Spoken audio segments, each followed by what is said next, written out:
वरची बाबडी सुद्धा आता गद्दार झाली आहे। कुणब्याचा जीव घेण्यासाठी तिनंही एक फांदी राखून ठेवली आहे।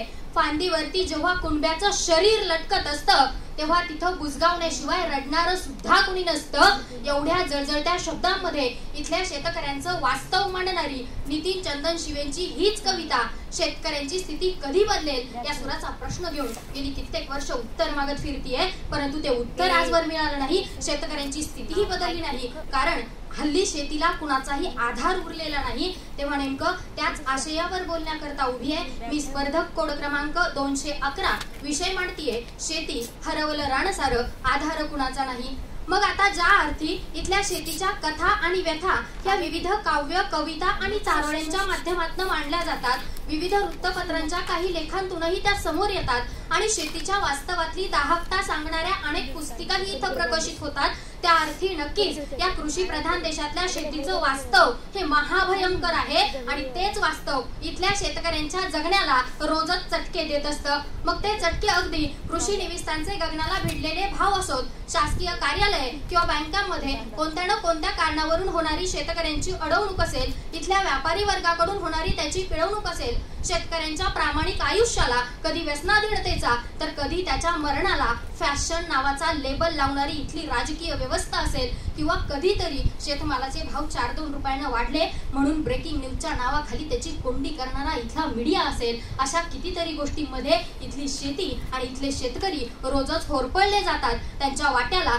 जिवंतपणीच मरण यातना येतात। कृषी निविष्ठांचा भ्रष्टाचार आणि अडत हमाल तोड या सगळ्यामध्ये इथल्या शेतकऱ्यांचे पैसे वेगवेगळ्या मार्गाने लुटले जातात। पर्यायानं शेती तोट्यात आणि शेतकरी बँकांकडे कर्ज मागायला लागतात। मग आता अगदी वाहन खरेदीसाठी सुद्धा कर्ज देणाऱ्या याच बँका शेतकऱ्यांना कर्ज देताना मात्र आढेवेढे घ्यायला लागतात, तर इथली काही मंडळी सत्तेची किल्ली हातात आल्यानंतर शेतकऱ्यांवर लांछनास्पद मुक्ताफळे उधळत त्यांची खिल्ली उडवायला लागतात। मग या सगळ्या गोष्टींना सामोरं जात अगदी आसमानी सुलतानी संकटांबरोबरच मनमानी धोरणांचाही फटका सहन करून सुद्धा स्वतःच्या बळबळणाऱ्या जखमा लपून उभ्या देशाला पोहोचणाऱ्या या शेतकऱ्यांची आणि त्यांच्या शेतीची झालेली ही दुरवस्था ही दुस्थिती आता तरी बदललीच गेली पाहिजे। आणि जर ती दुस्थिती ती दुरावस्था जर तुम्हाला आम्हाला बदलायची असेल ना, तर त्यासाठी काय करणं गरजेचं आहे, तर सर्वात आधी शेतकऱ्यांना आजवर काडीचाही फायदा न देऊ शकलेली, शेतकऱ्यांप्रती सहानुभूती असल्याचा फक्त उष्णा आव आणणारी आणि शेतीला आजवर समृद्ध न बनवू शकलेली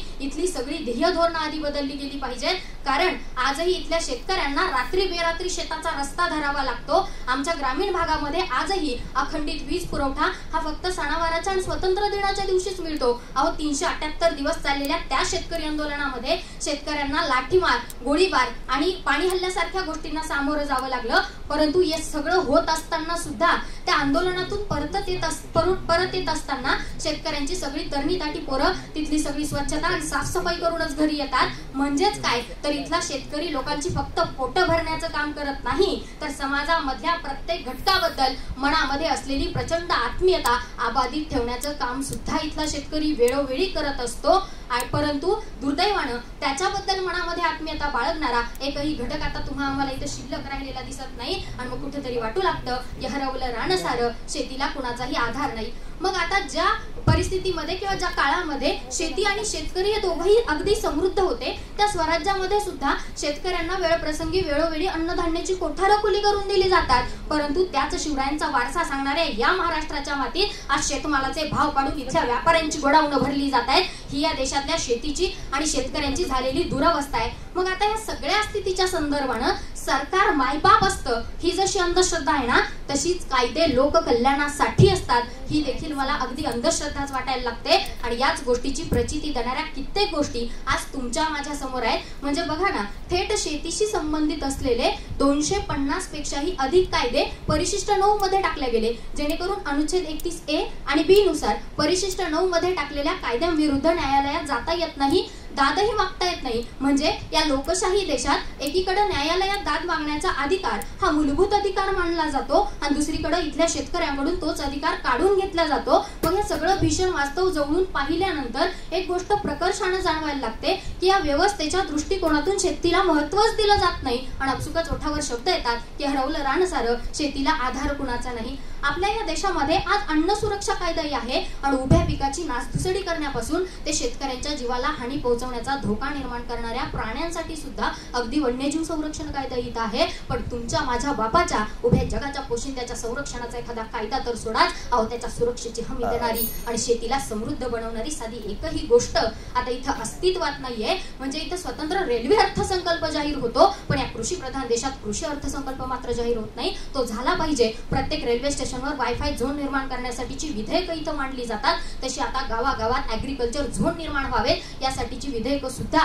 पारित केली गेली पाहिजेत. ऊसाच्या आशेवर जगणाऱ्या ऊस उत्पादक शेतकऱ्यांना त्यांच्या हाल अपेष्टा आता संपल्या पाहिजेत. शेतकऱ्यांना 24 तास वीज पुरवठा मिळाला पाहिजे. इथल्या शेतकऱ्यांकडे आता फक्त शेतकरी म्हणून नाही तर एक माणूस म्हणून सुद्धा बघितलं गेलं पाहिजे. कारण सर, या कृषी प्रधान देशातल्या शेतीवर शोषणाचे चौफेर हल्ले होत आहेत आणि व्यवस्था ही गांभीर्यानं घेत नाहीये शेतीला समृद्ध करणं. तरी सुद्धा इथला शेतकरी मरण तळहातावर घेऊन रोज जगण्याची झुंज देतोय. कारण त्याच्या रक्तात नाही कर्तव्य सोडून पळणं, परंतु इथल्या मुरदाड देहांना कळतच नाहीत कधी शेतीच्या कथा व्यथा. म्हणून आता कोणीतरी येईल आणि शेतीला आधार देईल ही भोळी आणि माफक आशा शेतकऱ्याच्या लेकरांनी आता सोडून दिली पाहिजे. ती तुम्ही आम्ही सोडून देऊ आणि आधार कुणाचा नाही असं म्हणत रडत पुढत बसण्यापेक्षा शेतीशी नाळ जोडलेल्या प्रत्येकानं एकत्र येत एकजुटीनं मनाशी खुणगाड बांधूया की आता उठू सारे रान, आता पेटवू सारे रान, शेतीचं समृद्ध करण्या लावू पणाला प्राण, लावू पणाला प्राण. मनपूर्वक धन्यवाद.